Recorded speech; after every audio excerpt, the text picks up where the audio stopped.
हरि ओम.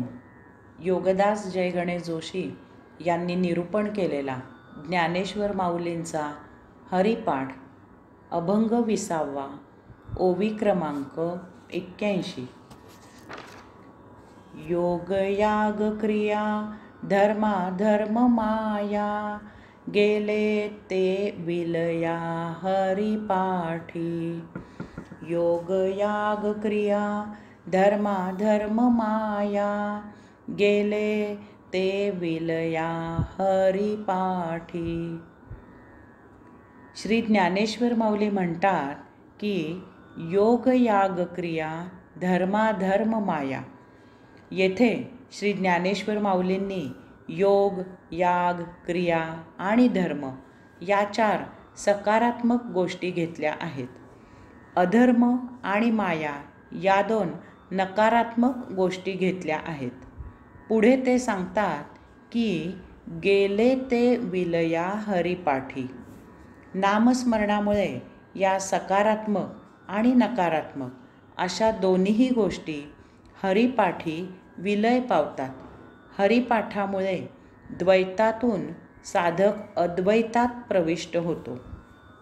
योग, आसन, प्राणायाम, प्रत्याहार, धारणा, ध्यान आणि समाधी याद्वारे योग साधना केली जाते.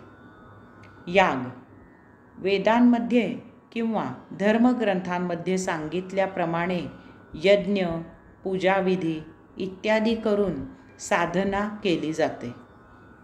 क्रिया, नित्य कर्मयोगाला उपवास, तापास, व्रत, वैकल्य इत्यादीची जोड देऊन साधना केली जाते.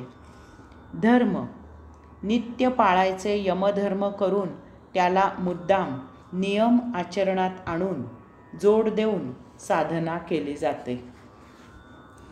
या अशा 4 सकारात्मक गोष्टी सांगितल्या आहेत.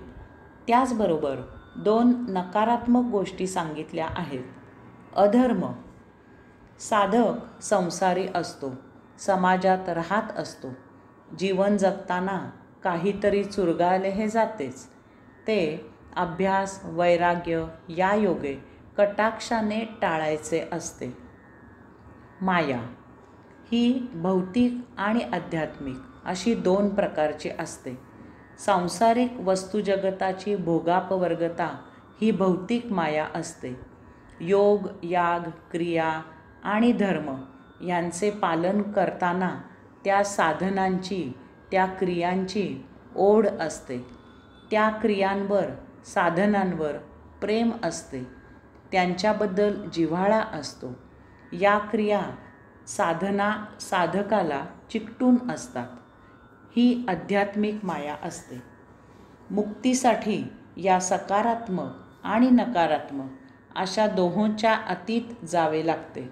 श्री ज्ञानेश्वर माऊली सांगतात की हरिपाठामुळे, नामस्मरणाने साधक या सकारात्मक आणि नकारात्मक अशा दोहोच्या अतीत होतो.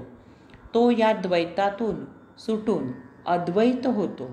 तेथेच परमात्मा असतो. हरि ओम.